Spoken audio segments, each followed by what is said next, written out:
భోజనకు ముందు నీళ్లు తాగకండి. ఆగండి ఆగండి ఆగండి. భోజనం చేసే ముందు తీసుకొని నీళ్ళు తాగండి. భోజనం చేసే ముందు నీళ్లు తాగకండి. ఇది తెలుసుకున్నాక తాగండి. భోజనం చేస్తూ నీళ్లు తాగటం లేదా భోజనం చేసిన వెంటనే నీళ్లు తాగడం చేస్తున్నారా?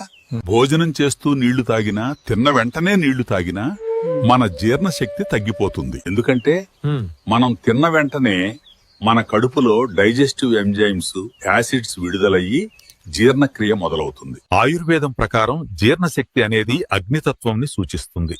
మనం భోజనం చేస్తూ నీళ్లు తాగడం వల్ల ఆ అగ్నితత్వం మందగించి జీర్ణ ప్రక్రియ నెమ్మదిస్తుంది. దాని వలన ఎక్కువ మోతాదులో తిన్నామనిపిస్తుంది. కాబట్టి మనం తిన్న తర్వాత నీళ్లు తాగటానికి సరైన సమయం భోజనం చేసిన అరగంట లేదా 45 నిమిషాల తర్వాత నీరు తాగాలి. దానివల్ల జీర్ణక్రియ సరిగ్గా జరుగుతుంది.